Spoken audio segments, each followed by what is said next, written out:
एक बादशाह सी, ओदियां सन 4 बीवियां। वो ना अपने आप नूं फराउन टाइप समझदा सी। उन्हें चारे बीवियां सद्दियां ते सद के आंदा भी वारी वारी पुछण लग पिया भी तुहानूं खाण नूं कौन दिंदा वे। वो जिहड़ियां 3 सन ना पहलियां उन्होंने कह दिता भी तूं देना तूं देना। जिहड़ी एक सी ना उन्हें कहा अल्लाह पाक दी ज़ात देंदी है मैनूं जो भी देंदी है। बादशाह नूं गुस्सा लगा कि अज इन्हें आख्या कल नूं कोई होर आखे इस तरह इन्हां नूं खाण नूं तो मैं देना, लेकिन वह तकवा अल्लाह दी ज़ात ते सी। बादशाह नूं गुस्सा लगा, उन्हें अपने मुलाजमां नूं कहा भी इहनूं लै जाओ तो किते जंगल बियाबान च छड्ड दिओ जाके। अंधेरी रात सी, वो लै गए उन्हें जाके छड्ड दिता। एक तुहानूं मैं गल दसना भी अंधेरी रात दे विच जदों भी किते तुहानूं लो नज़र आउंदी है ना, लाइट टारच, वो तुहानूं एक गाइड करदी है, तुहानूं अपनी तरफ मायल करदी है, तुहानूं एक सबक सिखांदी है। उन्होंने एक दिया बालदा नज़र आया तो वो उधर नूं चल पई। जाके वेख्या तो एक झोंपड़ी बनी होवे, एक बकरी बजी होवे ते वो बजुर्ग उहदे विच ना एक लम्मे पिया होवे। वो उत्थे गई, उन्हें जाके दसी बजुर्ग नूं सारी कहानी भी मेरे नाल इंज इंज बनिया। उन्हें कहा ठीक है तू मेरी धी है, तू इत्थे रह, आ बकरी है, इहदा दुध चो के तू पी लिया करी ते मैं सुबह चले जाना, मैं आउणा 7 दिनां बाद।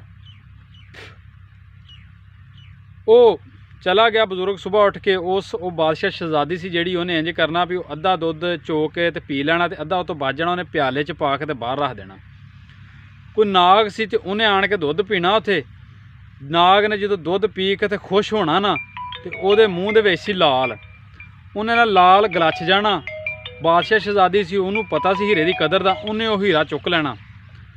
7 दिन ना सप ने गल मुकसरे भी दुध पीता तो 7 दिनों 7 हीरे सुट गया सप उत्थे। उन्हें चुक रख लिया। जो 7 दिन वो बजुर्ग परत के आया ना तो उन्होंने आख्या भी आ ना 4 हीरे ना मार्केट च वेचा जाके शहर दे विच, 3 उन्हें अपने गल दे विच पा ले। हीरे की बड़ी जी कदर सी उदों भी, तो अज भी बहुत ज़्यादा कदर है।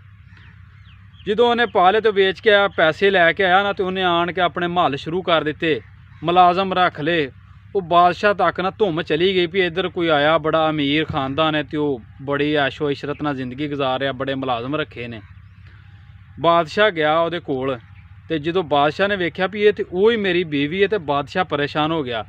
इस गल दे विच तुहानूं मैं सबक ये दसना चाहना वा भी जदों भी तुहाडे ते बुरा वक्त आउंदा ना, उन्होंने सबर करया करो। बुरे तो बाद हमेशा ही अच्छा ही आउंदा। जो तुहाडे ते एक दिन बुरा आएदा ना, तुसीं आखो तो कोई गल नहीं अल्लाह पा के दूर करेदा, दूसरे दिन आएदा दूर करेदा, तीसरे दिन दूर करेदा। आस्ता आस्ता एक दिन जरूर अच्छा वक्त तुहाडे ते आएदा।